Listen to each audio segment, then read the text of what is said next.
Existem duas tendências. A primeira tendência é nós nos acomodarmos. Não, eu já crio, eu já tenho, então vou ficar bem tranquilo, esperar a minha morte ou a volta de Cristo.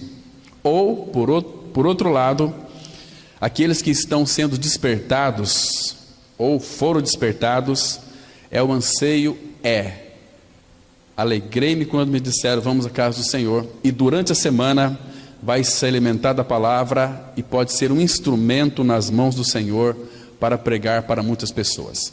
Se você parar para pensar, para analisar, você vai perceber, nós vamos entrar amanhã, já é o mês de julho, passaram-se o ano de 2019, 6 meses, nesses 6 meses, quantas pessoas nós levamos a Cristo? Quantas pessoas nós pregamos o Evangelho? Sabe por que nós não pregamos? Embora nós saibamos a doutrina certa, correta e adequada, mas nós não pregamos. Irmãos, o que falta no nosso coração é sermos cheios da palavra, é sermos cheios de Cristo, de intimidade com Ele, porque, irmãos, é impossível, quando nós então estamos em profunda intimidade com o Senhor, com a sua palavra, porque a palavra de Deus, ela é fogo, então quando nós ouvimos a palavra dele, a palavra vai queimar no nosso coração, e nós vamos de uma forma voluntária, se colocar aos pés do Senhor, e dizer o seguinte: Senhor, eis-me aqui, envia-me a mim. Então ele pode te usar. Agora, ele não vai usar ninguém, irmãos, ainda que seja filho, não vai usar ninguém que de fato não tenha um profundo compromisso com ele. Quando nós temos compromisso com Ele, nós temos compromisso com vidas. Primeiro, com a igreja. O amor de Deus vai extravasar nos nossos corações, ele vai ser manifesto, então nós podemos então amar uns aos outros. Como que nós podemos amar os nossos irmãos assim? Não simplesmente em falar. Às vezes a gente fala assim, olha, eu te amo. Mas a evidência que nós amamos nossos irmãos é servir os irmãos em suas necessidades. Aí sim é o trabalho cristão genuíno.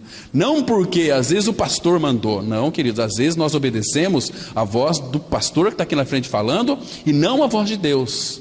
Então nós temos que discernir. Se aquilo que o pastor falou para mim fazer, e acho que eu tenho capacidade, mas não faça, primeiro vai consultar o Senhor.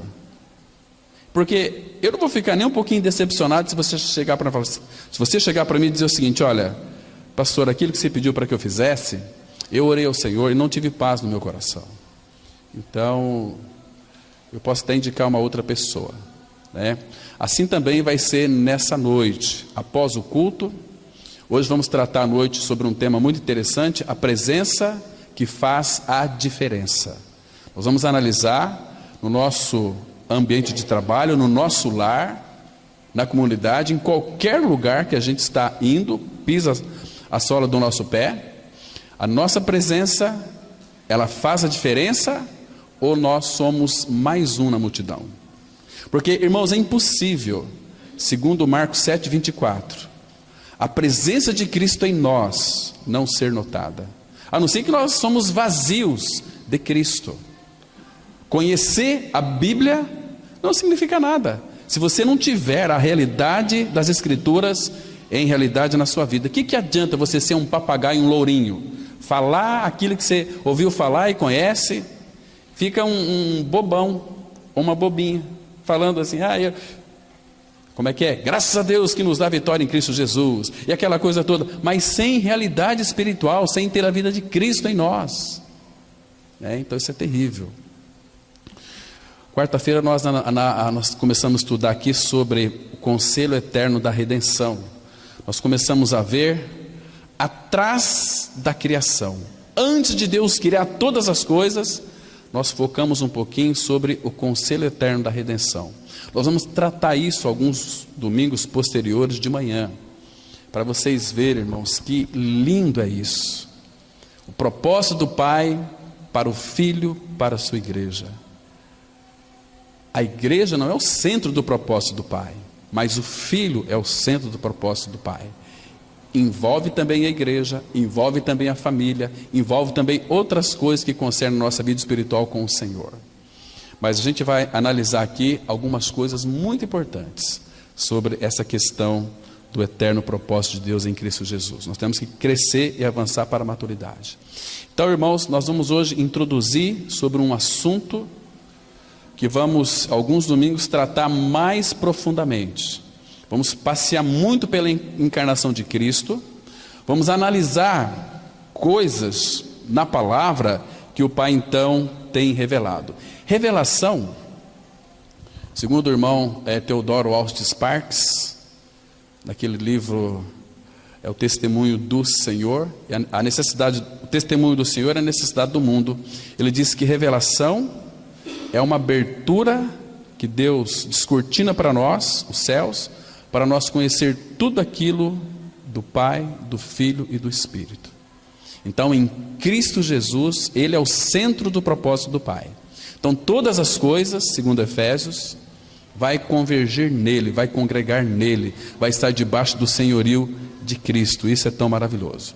Hoje nós vamos analisar sobre a revelação do Deus homem.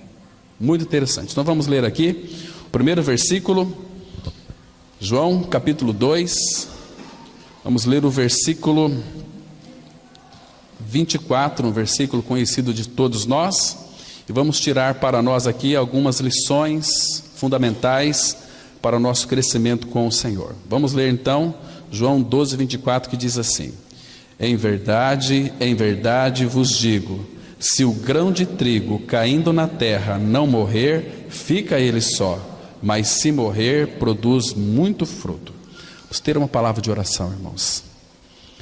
Pai, nós te agradecemos pela noite de descanso, obrigado pelo sono, obrigado, Pai, por guardar o nosso lar e a nossa família, obrigado pela saúde, obrigado pela disposição do coração de estarmos aqui reunidos como igreja para aprender a Cristo. Pai, o Senhor sabe o quanto que nós desejamos conhecê-lo. Sabemos, ó Pai, que o Senhor nos deu a vida eterna, e a vida eterna é para que te conheçam, a Ti, o único Deus verdadeiro, e a Jesus Cristo a quem Tu enviaste. Por isso, Pai, abra a Tua palavra para nós, abra o nosso entendimento para compreendermos as Escrituras, e edifica-nos como igreja do Senhor, e fala com cada um de nós. Pai, que as nossas mentes não sejam distraídas, que Teu Espírito, Pai, fale com cada um de nós. É no nome do Senhor Jesus que nós oramos. Amém. Queridos irmãos e irmãs, esse texto aqui, claro que aqui o Senhor Jesus já estava na sombra da cruz. Poucos dias ele iria então para a cruz. Ele disse aqui uma coisa muito interessante, falando da sua encarnação e também já entrando na consumação da obra que ele veio realizar na face da terra. Quando ele disse aqui, em verdade vos digo, se o grão de trigo caindo na terra não morrer, está falando dele. Ele é este grão de trigo o que significa o grão de trigo caindo na terra? Significa que o Verbo se fez carne e habitou entre nós, cheio de graça e de verdade. Ali, a palavra verdade no grego é realidade espiritual. Então ele veio, ele trouxe para nós, quando esse grão de trigo caindo na terra, quando ele caiu na terra, é a encarnação do Verbo. Agora ele trouxe toda a realidade espiritual dos céus para a terra. Então ele entrou neste mundo que Ezequiel vai dizer que é um vale de ossos secos, e ele veio para trazer vida. Eu vim para que tenham vida, porque nós, por causa do nosso pecado, estávamos separados de Deus e espiritualmente mortos. Isaías 59, versículo 2. Então ele veio, ele trouxe toda a realidade dos céus para a terra. E uma das coisas que é muito notória que nós temos hoje é vida, a vida eterna. 1 João 5,12, a Bíblia diz assim: aquele que tem o Filho tem a vida. Quem não tem o Filho de Deus não tem a vida. Então, irmãos, esse versículo aqui, a primeira parte, fala da sua encarnação. O grão de trigo caindo na terra se encarnou. Agora, ele coloca uma outra coisa aqui muito interessante. Se não morrer, fica ele só. O que isso significa, ficar ele só? Significa que Deus, o Pai, só tem um filho. Deus amou o mundo de tal maneira, João 3,16, que deu o seu Filho unigênito. Essa palavra unigênito significa o único gerado. Deus tem um Filho, o Senhor Jesus Cristo, o varão aprovado por Deus, o varão eleito por Deus, Cristo. Agora, se ele não morresse, ele poderia voltar para a glória e continuar sendo o Filho único do Pai. Se não morrer, fica ele só. Irmãos, mas graças ao Senhor, ele morreu numa cruz. E pelo fato de ele ter morrido numa cruz, quando fomos colocados no seu corpo, ali o nosso pecado foi removido, porque nós somos crucificados com Cristo. Morremos com ele, então, ele morreu, então produz muito fruto. E esses muitos frutos, isso significa porque nós estamos aqui reunidos em torno ou debaixo do nome dele. Nós somos este fruto da morte de Cristo na cruz do Calvário. Então, graças ao Senhor, que ele caiu na terra, ele morreu e produz muito fruto. Então nós somos fruto da obra consumada no Calvário, da morte e da ressurreição de Cristo. Nós somos frutos, porque de alguma maneira o Pai abriu o nosso entendimento para crermos nesta verdade já consumada. Então, se nós cremos, nós somos filhos. Agora, queridos, nós temos que analisar alguma coisa aqui que é muito interessante. Nós sabemos que foi o próprio Pai, o próprio Deus, que atravessou as entranhas do Senhor Jesus ali na cruz do Calvário. Sabe por quê? Porque o nosso Redentor, ele foi traspassado ali. Então, tudo aquilo ali foi... Quando Jesus estava na cruz, Deus manifestou toda a sua ira sobre o Filho. Por quê? A ira divina, meus queridos irmãos, ela caiu sobre a natureza física do nosso Redentor, porque naquele momento ali na cruz, Jesus estava representando os pecadores, eu e você. Aquele lugar na cruz seria o nosso. Ele estava ali nos representando.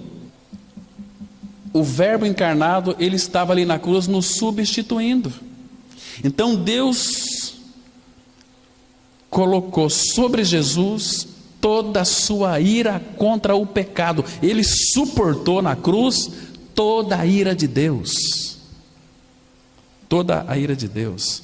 Então os homens que o atravessaram foram apenas instrumentos malignos na mão do Todo-Poderoso. Que ele estava cheio de ira, mas contra o pecado. Quando Adão ele foi ali, ele pecou, quando o pecado entrou no homem, aquilo trouxe para o Pai muita indignação. Ele já sabia disso, não foi pego de surpresa, mas Deus ele é justo, ele tem que punir o pecado, irmãos. Ele ama o pecador.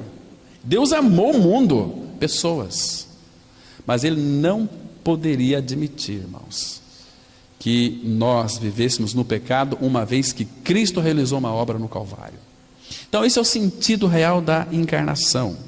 Irmãos, ali aqueles homens malignos, quando infligia dor no Filho, claro que era tudo pela instrumentalidade divina. Deus usa ímpios, Deus usa diabo, Deus usa o que Ele quiser, para fazer o que Ele quiser, e da maneira que Ele quiser. Então usou aqueles homens religiosos, ali os romanos, mas por ordem dos judeus, para trazer tanta dor ao nosso amado Senhor Jesus Cristo. Então, em muitas pessoas evangélicas, infelizmente, irmãos, com relação à obra da cruz, muitas pessoas crentes evangélicas, elas receberam apenas um golpe da cruz. O que significa receber um golpe da cruz? Um golpe da cruz é quando você crê que Jesus morreu na cruz pelos seus pecados. Você fica até um pouco emocionado com aquilo que Cristo sofreu por você, mas foi apenas um golpe. E esse golpe não mata o pecador. Quando você sabe que Jesus morreu na cruz para salvar você dos seus pecados, você recebe esse golpe, esse impacto, mas isso não lhe mata. Então, a pessoa nisso, ela se ajunta, ela faz parte de uma denominação evangélica, se torna membro desta denominação evangélica, é batizado nas águas, e ela fica vivendo uma ilusão de que é uma nova criatura, mas não é uma nova criatura. Ela recebeu um golpe da cruz, que não a matou. Queridos, e esses ferimentos que ela recebeu por causa desse golpe, logo, esses ferimentos, eles são recuperados, sarados, e ela pensa que morreu, mas não morreu. A morte de Cristo foi substitutiva. Ele morreu no meu lugar, é uma verdade, mas é uma verdade pela metade. A outra verdade que me assegura uma salvação plena é que naquela cruz eu morri com Cristo, porque a Bíblia diz isto. Entende, irmãos? Ele fala, 2 Coríntios 5,14, o amor de Cristo nos constrange, julgando nós isto: um morreu por todos, logo todos morreram. Então, ele morreu por todos, mas eu morri junto com ele. O meu pecado foi punido no corpo de Cristo na cruz. Quem sofreu a penalidade do meu pecado foi Cristo, mas eu estava em Cristo. Se alguém está em Cristo, é nova criatura. Então, irmãos, o perigo nosso, muitas vezes, é nós tirarmos os olhos daquilo que a Bíblia diz e começar a ouvir mensagens que são muitas vezes parecidas, ou chega-se ao pé da verdade, mas não entra na realidade da palavra de Deus. Então, graças ao Senhor que Ele morreu. E Paulo vai dizer o seguinte, 1 Coríntios 15:36, insensato, o que tu semeias não nasce, se primeiro não morrer. Para nascer de novo tem que haver morte do pecador na cruz com Cristo, e não ficar na morte também, porque ao terceiro dia, juntamente com Ele, nos ressuscitou e nos fez assentar nos lugares celestiais em Cristo Jesus. Irmãos, a gente, quando lê esses textos que Cristo morreu na cruz do Calvário, como esse que nós lemos aqui na introdução, se esse grão de trigo não tivesse morrido, ele poderia voltar para a glória, porque ele é filho de Deus. No Monte da Transfiguração, poderia dar um passinho para a glória. Quando ele saiu ali do Rio Jordão, ele poderia ir para a glória, porque o próprio Pai confirmou a sua filiação. Este é meu filho amado, nele eu me comprazo. Então Jesus é o Filho de Deus. Agora, nós precisamos de participar da sua morte e ressurreição, para então fazermos parte da filiação divina. Irmãos, o nosso Senhor sofreu tanto ali naquela cruz. Aquele Salmo 22, que fala do Salmo do Bom Pastor, ali fala da encarnação de Cristo. Que salmo incrível! Fala da encarnação de Cristo, fala de Jesus no Getsemane, fala de Jesus na cruz do Calvário, sofrendo os horrores, e fala da exaltação de Cristo também. Que salmo completo! Eu acho que se nós tivéssemos somente o Salmo 22, porque o Salmo 22 eu vejo que é o resumo também de todas as Escrituras. Fala da encarnação, fala do Getsemane, fala da sua morte, fala da sua ressurreição, e fala também dos seus sofrimentos. Deixa eu ler alguns versículos com vocês ali. Salmos 22, vamos ler os versículos 14 e 15. 22, 14 e 15. Irmãos, é um salmo lindo, um salmo que nós temos que agradecer tanto ao Senhor por este salmo tão precioso. O 22, os versículos 14 e 15, aqui, irmãos, vai mostrar Jesus na cruz, como ele sofreu. Veja aqui, quando Davi escreveu esse salmo, nunca passou pela mente de Davi que ele estava sendo ali inspirado pelo Espírito para falar dos sofrimentos de Cristo na cruz do Calvário. Aí ele diz assim no versículo 14, olha só: derramei-me como água. Claro que vocês sabem que quando o seu lado foi perfurado, saiu água e sangue. e todos os meus ossos se desconjuntaram. Irmãos, você sabe, alguém já deve ter visto aquele filme do Mel Gibson, um filme tão assim estúpido, mas não mostra toda a estupidez que fizeram com Cristo na cruz do Calvário. Os ossos deles não foram quebrados, mas foram desconjuntados. De que maneira? Crucificaram o nosso Senhor. Faltou um espaço, não alcançou o lugar do cravo. Então eles pegaram uma corda e puxaram e desconjuntou para dar a medida certa da cruz. Está escrito aqui: e todos os meus ossos se desconjuntaram, meu coração fez-se como cera, derreteu-se dentro de mim. Imagina, irmãos, que horror o nosso pecado causou no Senhor Jesus Cristo. Irmãos, e tem pessoas que amam o pecado ainda, não se despertam, não sabem que a sepultura os aguarda. A sepultura é Seol, é Hades, é inferno. Olha só na cruz, versículo 15: secou-se o meu vigor como um caco de barro, a língua se me apega ao céu da boca, assim me deitas no pó da morte. Irmãos, isso aqui, tudo que Jesus Cristo sofreu no Calvário. Por que ele sofreu tanto? Por amor a mim e a você. Irmãos, existe amor maior do que esse? Irmãos, por que nós somos tão distraídos de Cristo, irmãos? Sabe por quê? Porque nós queremos satisfazer a nossa carne. Irmãos, nada neste mundo irá te satisfazer, só vai lhe trazer vazio, penúria, vai trazer para você ira de Deus. E a vontade do Pai para a sua igreja é que ela seja uma igreja santa, sem mácula, sem defeito. Uma vez que Ele purificou a sua igreja, irmãos, por que não viver uma vida de santidade? Por que não viver uma vida em correspondência com o nosso Senhor? Cada dia mais, Apocalipse fala que continua o injusto na sua injustiça, o imundo sendo mais imundo ainda, mas o santo continue a santificar-se, porque sem santificação, diz a Bíblia, ninguém verá o Senhor. Para pensar um pouquinho, irmãos. Sem santificação ninguém verá o Senhor. Sede santos, diz lá em 1 Pedro 1, versículo 16, porque eu sou santo. Essa palavra sede significa que Ele traz à existência aquilo que não existia. Nós éramos pecadores, imundos, mas agora Ele cria em nós uma santidade, que é Cristo habitando em nós, o Espírito Santo habitando em nós, nos torna santos.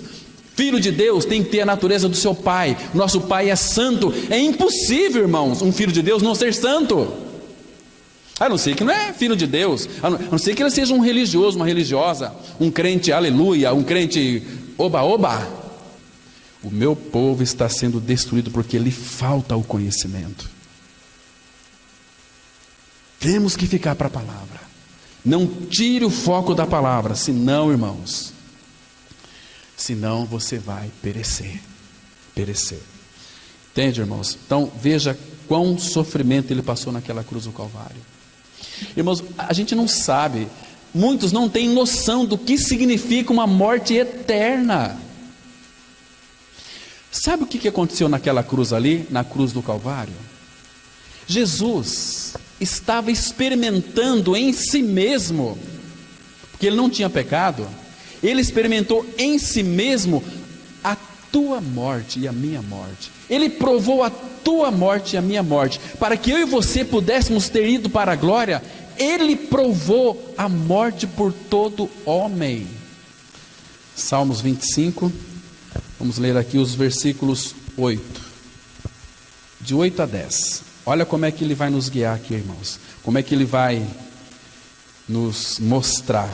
Diz assim: bom e reto é o Senhor, por isso aponta o caminho aos pecadores. Aqui no caso da regeneração, os seus filhos que irão crer, Ele sempre vai apontar. Agora, olha o versículo 9: guia os humildes na justiça e ensina aos mansos o seu caminho. Olha o 10. Todas as veredas do Senhor são misericórdia e verdade para os que guardam a sua aliança e os seus testemunhos. Olha o 14 agora.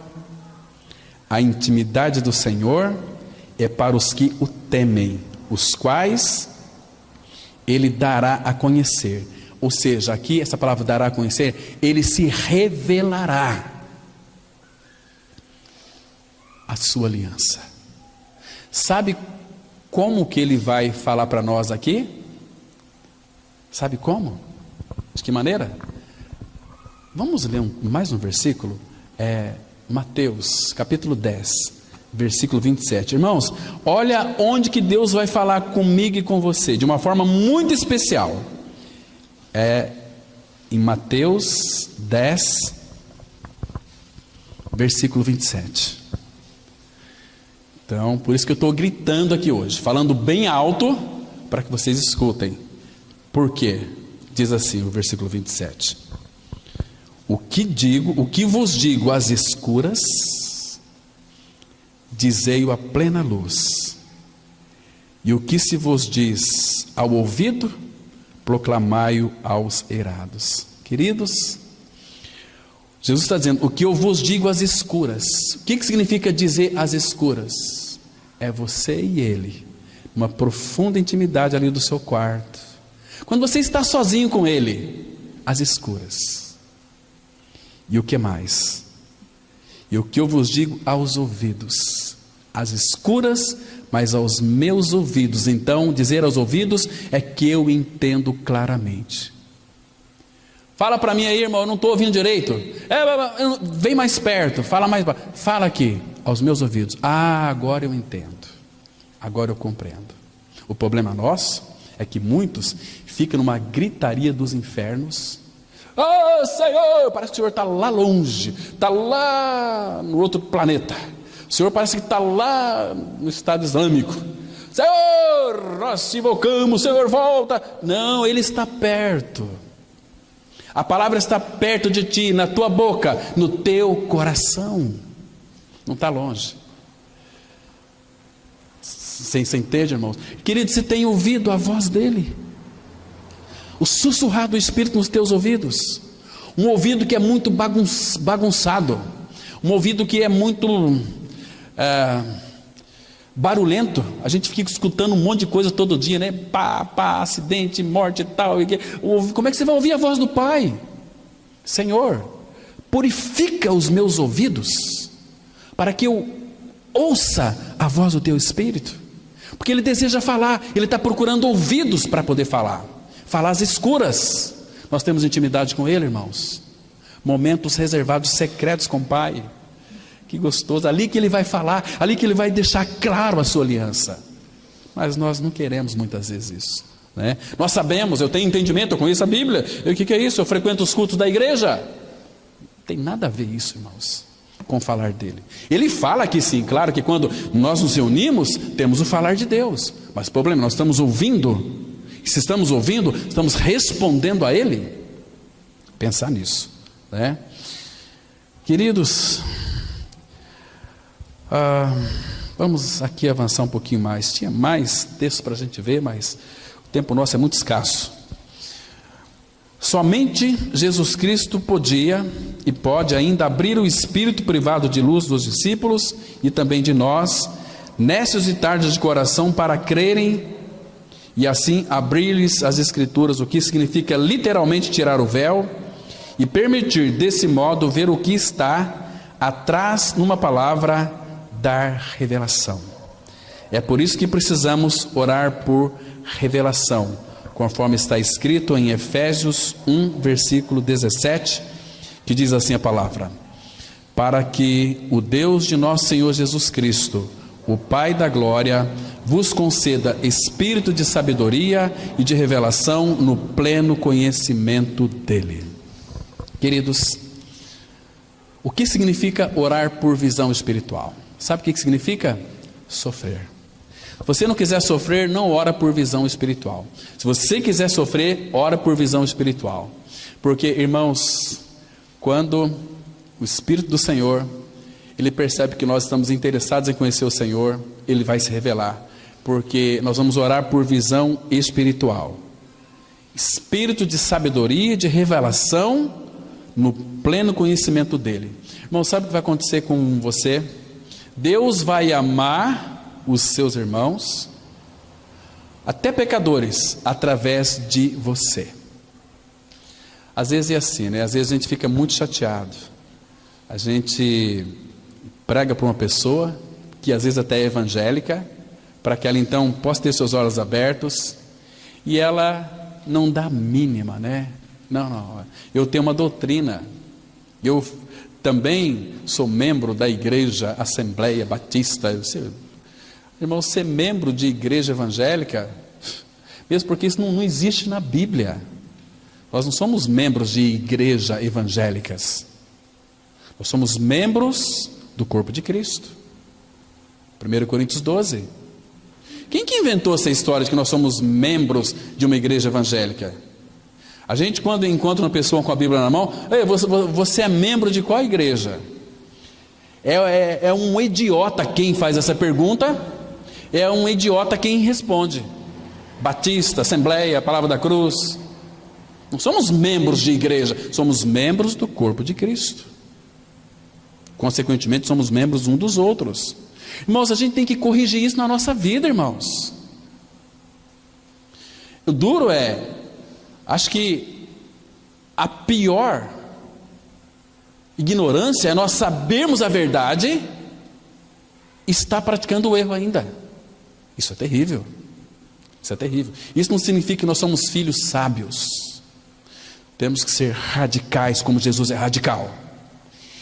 Nenhum outro nome debaixo do céu há pelo qual importa que sejamos salvos: Jesus Cristo. Só há um mediador entre Deus e os homens: Jesus Cristo, homem. Isso é radicalismo. Agora nós barateamos a palavra. Não. Por isso nós não somos perseguidos. Tem pessoas que são perseguidas porque elas procuram perseguição. Agora, se você não baratear a graça de Deus, você vai ser perseguido. Como dizem muitos por aí. Onde ali na Rua Acre 260, onde aqueles irmãos se reúnem, Deus me livre, ali é, como é que eles falaram? Ali é dureza. Não, não é dureza. A palavra de Deus é dura. Mas aqui existe, irmãos, homens e mulheres que creram no Senhor, que vivem uma vida autêntica. Eu sei que muitos, talvez, no nosso meio, ainda nem ganhou essa experiência, embora saiba de cabeça, mas não desceu para o coração. Entre aqui e aqui é céu e inferno. Conhecer na cabeça e não descer para o coração é céu e inferno. Quantas e quantas pessoas vão morrer, vão para o inferno, conhecendo as escrituras de capa a capa, mas nunca ganharam uma experiência com a palavra. Temos que avaliar o nosso coração, aos pés de Cristo. Visão espiritual, meus queridos. Eu não vou ater muito aqui não. Um dia nós vamos pegar somente uma reunião para nós tratarmos sobre a visão espiritual. Muito interessante, mas vamos avançar mais aqui. Paulo pediu revelação. A palavra grega traduzida como revelação significa a remoção do véu. Portanto, revelação é a remoção do véu. O Espírito, no verso 17, é o nosso espírito regenerado e habitado pelo Espírito de Deus. Tal Espírito é dado a nós por Deus para que tenhamos sabedoria e revelação para conhecer a Ele. Deus é cheio de graça para conosco e a sua palavra está continuamente aberta para nós. O principal problema está em nossos olhos. Precisamos de olhos abertos com os quais possamos ver. Olhos e a faculdade espiritual para ver toda a realidade espiritual que está em Cristo. Claro que estou falando dos olhos do coração. Precisamos de colírio para restaurar a visão de nossos olhos. Queridos irmãos e irmãs, visão espiritual tem um preço, porque senão ele não falaria aqui. Vamos ler aqui Apocalipse 3, verso 18. Aconselho-te que de mim compres ouro refinado pelo fogo para te enriqueceres, vestiduras brancas para te vestires, a fim de que não seja manifesta a vergonha da tua nudez, e colírio para ungir os olhos, a fim de que vejas. Então, colírio, aconselho que de mim compres colírio, para ungires os olhos para que veja. Irmãos, não adianta também você orar ao Senhor pedindo visão espiritual para ver o Senhor, para ver toda a realidade do Senhor em glória e majestade, se a tua consciência não foi purificada com o sangue do Cordeiro. Se não foi purificada, Deus não vai lhe conceder. Primeiro temos que ter uma visão do reino, e para a visão do reino, Jesus diz para Nicodemos, em João 3,3, aquele que não nascer de novo não pode ver o reino de Deus. Então, começamos a ter visão espiritual e podemos orar por visão espiritual a partir do novo nascimento. Aí podemos contemplar. Por quê?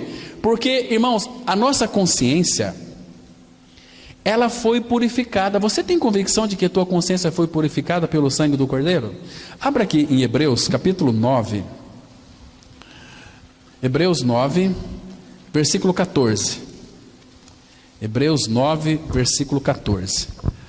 A palavra de Deus, ela traz uma revelação para o nosso coração muito interessante. Diz assim a palavra, olha só, Hebreus 9, 14. Muito mais o sangue de Cristo, que pelo Espírito Eterno a si mesmo se ofereceu sem mácula a Deus, purificará a nossa consciência de obras mortas para servirmos ao Deus vivo. O sangue de Cristo purificará a nossa consciência. Então, agora vamos prestar atenção. Consciência se refere a o que na Bíblia? O que é consciência? O que é consciência na Bíblia? Coração. Coração. Entende? Consciência. Aqui, consciência. Então, eu creio que na obra da cruz, o meu velho homem foi crucificado, o pecador foi crucificado e morto. Agora o sangue de Cristo purificou a minha consciência.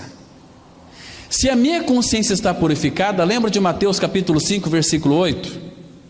Bem-aventurados os limpos de coração, porque verão a Deus. Visão espiritual. Estão me compreendendo, irmãos? Consciência purificada, então agora eu posso ver a Deus. Bem-aventurados os limpos de coração, porque verão a Deus.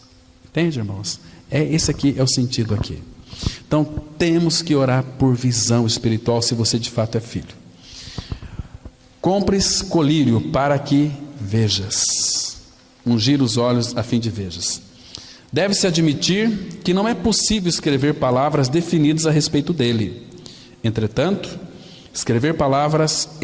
é de extrema importância tornar conhecido o que já foi revelado, a fim de que seja entendido o verdadeiro significado da sua missão.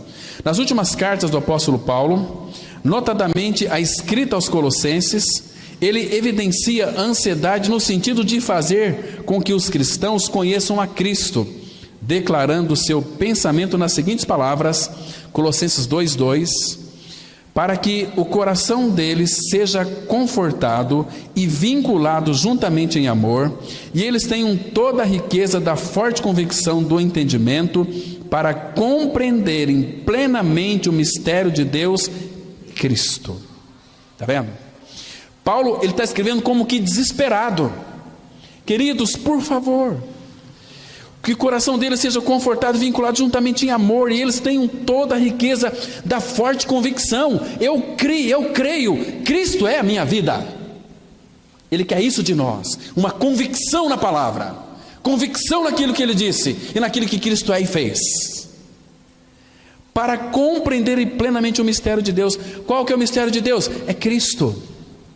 Então, irmãos, ele desvendou dos nossos olhos toda a escama, para que nós pudéssemos então contemplar Cristo, aquilo que ele é e aquilo que de fato ele fez. Efésios 1:9 diz assim, que ele desvendou o mistério da sua vontade. Muito interessante. Então, irmãos, qual que é o mistério de Deus? A palavra fala aqui que é Cristo. Então, nós só vamos conhecer este mistério, o Deus homem, sabe de que maneira? Por revelação. Irmãos, eu tenho que citar esse texto para vocês, em Efésios, capítulo 3, versículo 2 e 3. Efésios 3, versículo 2 e 3. Olha só. Preste atenção. O mistério de Deus é Cristo. E Efésios 3, 2 e 3, ele diz assim: se é que tendes ouvido a respeito da dispensação da graça de Deus a mim confiada para vós outros. Então tudo que Paulo vai escrever para nós aqui, para nós, claro, aqui na palavra, é para nós. Agora veja aqui: pois segundo uma revelação me foi dado conhecer o mistério. Qual que é o mistério? Cristo, conforme escrevi há pouco resumidamente. Entende, irmãos? Pois segundo uma revelação me foi dado conhecer o mistério.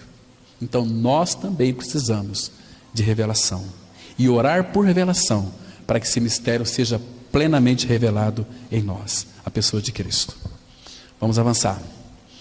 O significado da palavra mistério no Novo Testamento tem sido lucidamente especificado como uma verdade que não pode ser descoberta a não ser por revelação. Na Escritura, um mistério pode ser um fato que, quando revelado, nós não podemos compreender em detalhes, ainda que possamos conhecê-lo e agir de acordo com ele. É algo que somente pode ser conhecido quando revelado. Graças ao Senhor que este mistério foi revelado à sua igreja. Lembra lá? Colossenses 1:27, os quais Deus quis dar a conhecer. Qual é o mistério? Cristo em vós, a esperança da glória. É o mistério revelado. Vamos ler aqui esse texto de Romanos 16, 25 e 26, que diz assim: ora, aquele que é poderoso para vos confirmar, segundo o meu evangelho e a pregação de Jesus Cristo, conforme a revelação do mistério, guardada em silêncio nos tempos eternos, e que agora se tornou manifesto e foi dado a conhecer por meio das escrituras proféticas, segundo o mandamento do Deus eterno, para a obediência por fé entre todas as nações. Queridos, um dia nós vamos pegar esses dois versículos aqui, vamos não dissecá-lo, porque é infinito, mas tirar lições para nós aqui. O nosso tempo já está estourado, senão eu ia ver mais detalhes aqui sobre esse mistério revelado, porque, irmãos, sobre essa confirmação, Isaías 40, 26, não me lembro agora, 40, 26, fala que o Senhor confirma a palavra aos seus servos, né? Ele vai revelar tudo isso para nós de uma forma tão linda, tão preciosa, porque, irmãos, todo o mistério de Deus está resumido em Cristo. Cristo é o mistério revelado de Deus para nós. Tudo que pode nós sabermos de Deus está em Cristo, está vinculado à pessoa do Senhor Jesus Cristo. Nesse sentido, Cristo é o mistério de Deus. Aquilo que a sabedoria humana não planejou, não pode ser perfeitamente compreendido pelo homem. A inteligência humana é capaz de apreciar qualquer coisa que esteja ao alcance das operações da sabedoria humana. Estas declarações se aplicam com igual força a todo o mistério da vida, morte e ressurreição de Jesus. Portanto, o tema deve ser abordado com santa e submissa reverência. Em sua consideração, a atitude da mente se define em palavras ditas há muitos séculos aos filhos de Israel por Moisés, servo de Deus. Em Deuteronômio 29, 29 diz assim a palavra: as coisas encobertas pertencem ao Senhor nosso Deus, porém as reveladas nos pertencem a nós e aos nossos filhos para sempre, para que cumpramos todas as palavras desta lei. Está vendo? Tem muitas coisas que na Bíblia eu desconheço, não foi me revelado ainda. Mas eu não preciso ficar preocupado com elas. Eu tenho que ficar preocupado com aquelas que já me foram reveladas. Está me compreendendo? Então, irmãos, revelação. Isaías 45:15, a palavra fala que o nosso Deus é o Deus que se oculta, mas Ele tem prazer em se revelar. Então, revelação está na proporção do nosso desejo. Você quer? Ele vai se revelar. Ele diz assim, em Jeremias: buscar-me-eis e me achareis, quando me buscardes de todo o vosso coração. Ele diz assim: serei achado de vós, e farei mudar a vossa sorte. Ei, meus irmãos, busquemos ao Senhor. Vamos encerrar então dizendo o seguinte, que há coisas secretas que pertencem ao Senhor. Há coisas reveladas que Deus disse tão claramente que podem ser entendidas, e estas são para nós e para nossos filhos. É dever solene de todos os que desejam conhecer a Cristo, estudar diligentemente as coisas reveladas e, reverentemente, descansar quanto às coisas encobertas. Se não foi revelado para você, descansa. Quando for necessário, Ele vai lhe revelar. Amém? Então vamos ter uma palavra de oração. Pai, nós te agradecemos pela Tua palavra que nós pudemos estudar nesta manhã. Continue a se revelar a nós, ó Pai, tudo aquilo que Cristo é e fez por cada um de nós. Ele é a nossa vida, é o nosso viver. Pai, que Teu Espírito, pela Tua palavra, pelo caminho da cruz e pelas circunstâncias, forma o Teu Filho em cada um de nós, para que Ele cresça e que nós diminuamos. Pai, muito obrigado por nos abençoar com a Tua palavra. Nosso coração se enche de alegria e nos leve guardado para os nossos lares. Em nome de Jesus. Amém.